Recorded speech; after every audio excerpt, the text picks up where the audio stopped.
Chris and Dale decided that they wanted to do something a little bit special for this Halloween.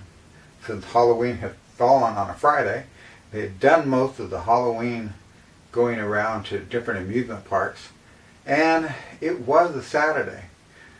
Halloween being just the night before, they decided they wanted to do something special. And they had the freedom to do it.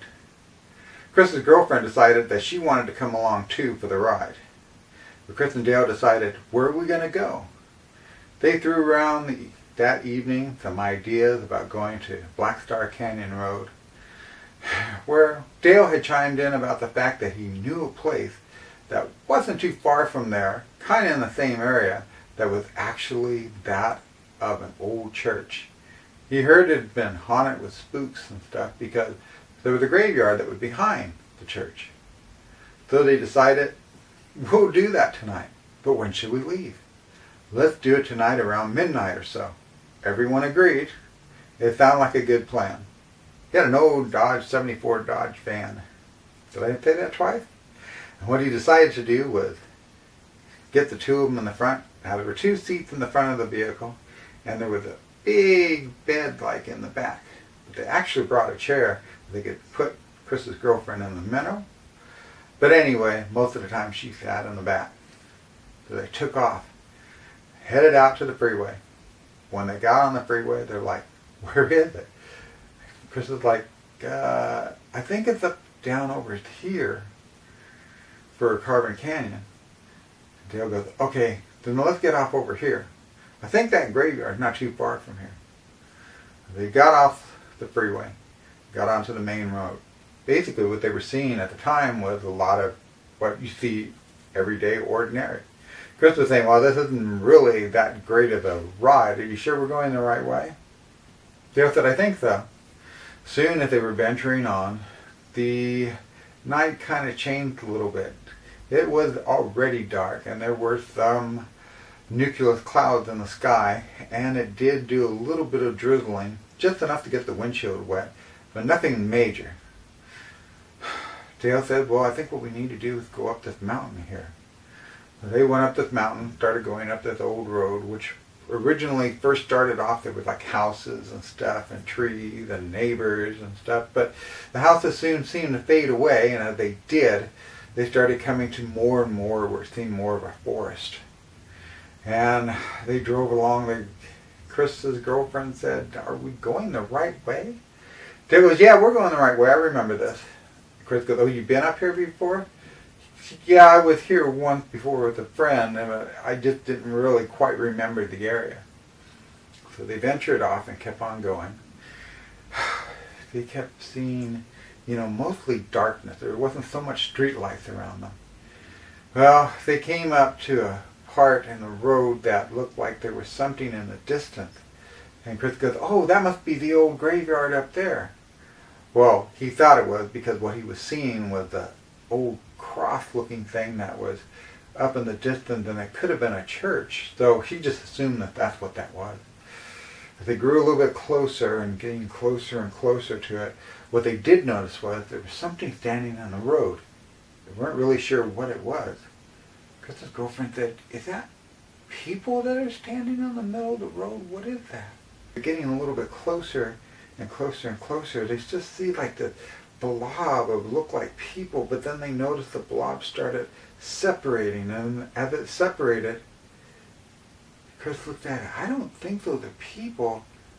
I think those are dogs or wolves or something. Well, he was right. They came along. There was about 7 or 8 of them. These wolves, dark in color. Some had light patches on them. As they came up closer to him, they could hear him growling. Chris had his window about halfway down, and so did Dale, but Dale decided he'd go ahead and close up that window real fast like. So Dale continued rolling up his window, and he turned and looked at Chris. About the time he did, they were coming up to the dogs, and he could hear the dog growling. Dale looked down and looked at the dogs, and they were actually looking up at him. Well, Chris had his window down, and for some unknown strange reason, he reached out and went, "Arr!" And as he did that, the dogs all of a sudden just started barking. I mean, barking. Really bad. Well, all of a sudden, Dale was a little bit freaked out because he's sitting there and he heard Chris go, "Go! Go! Just go! Go!" "What happened?" Chris goes, "Just go. I'm okay. Just go." Chris's girlfriend came over to him and said, "What's wrong with you?" He says, "I'm okay. I'm okay." She goes, "Oh my God, look at your arm. It's bleeding." Dale was a little bit preoccupied at the time because what he was looking at was the dogs were actually running alongside the van. Although he had speeded up, he goes, "They're still following us." Then Dale looked over at Chris and said, "Oh my God, you are bleeding." Chris's girlfriend said, "You got to have something. Would you have a rag or something I can use to help mop it up, to help with his arm?" Dale said, "I think there's some gloves. Not gloves. I think there's some napkins in the glove box there. Use those." Chris's girlfriend started taking the napkins and putting them on Chris's wound, and he's like, "God, it hurts so bad. It stings. It burns." Dale said, "We got to get you off to a hospital." He goes, "We got to get out of here, man." But they're going, "We can't go back that way. There's no way we can go back that way." Well, they've been speeding off and going down this road. The dogs seemed to be just vanishing in the distance, but they knew that they didn't want to go back, that's for sure. So they kept doing this, going down this road. They said, "We got to find another way out. I don't know any other way. There must be some U-turn or some way down this road or something." And Dale said, "There's the road here. I'm going to go this way." So they turned off on this one road that went down a little ways, and it did make kind of another turn that seemed like they were going back in the right direction. And they were driving down the road. They were going, "Well, this seems like this is the way. This is the way we were coming from, so I think we're okay." Dale says, "Are you okay, Chris?" He says, "Yeah." He goes, "It just hurts." He goes, "This is not so bad." He goes, Chris's girlfriend says, "We need to get you to the doctor." Chris says, "I think I'm okay. Let's just go ahead and go." "Well, Dale, did you want to go to Black Star Canyon Road and forget about the church?" Chris says, "No, I think I've had enough for one night. Just get out of here and let's just go ahead and head back home. This is enough. Let me clean this up when I get home and get this taken care of." Dale says, okay. So they were driving along. Dale saw a car that was in a distance. He followed the car and he said, "It looks like there's somebody standing on the outside of the car. He's going to be on your side." Chris rolled down his window. And as they came up to the car, Chris asked him, "Hey, which way's back to the freeway, man? How do we get out of this area?" Well, the man just kind of looked up at him and gave him a blank stare. Just kind of said, "Head down this road." Chris said, "Okay, thanks a lot, man. I appreciate it. Bye."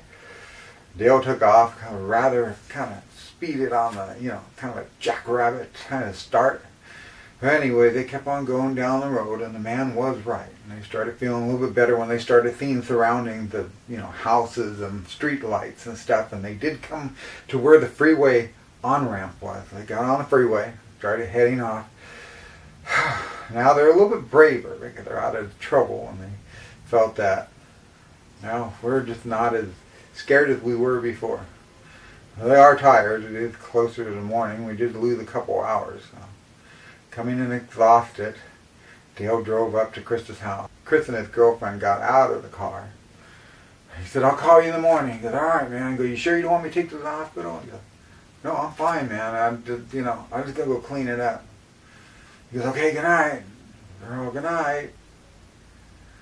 Dale drove off, headed home. Got in the house, hit the bed, and that was pretty much it for him. Well, the next morning, he was woken by a phone call. God, who's calling me so early? Oh. He picks up the phone and, "Hello?" It was Chris's mom on the other end of the phone. "Yeah, what can I do for you?" "I just called to find out when the last time was that you saw Chris." "I don't know. It was early in the morning. I didn't really look at the time. 1, 2. I think it was after 2. Do you think you could share more more light on the situation. Dale goes, why? Well, what happened? Because his mom began to cry and said, well, you see, the police are outside, they're investigating. Something terrible happened to Chris. Dale said, what happened? Well, he's been ripped up. There's pieces of him all over the front yard, and could you please help the police? Any idea what could have attacked him? Or how he was the last time you saw him? Dale said, yeah, I could do that. Dale closed his eyes and said, this has to be a dream. This has to be a dream. I can't believe it. I can't believe it. Did that happen last night? Did the dog follow us home?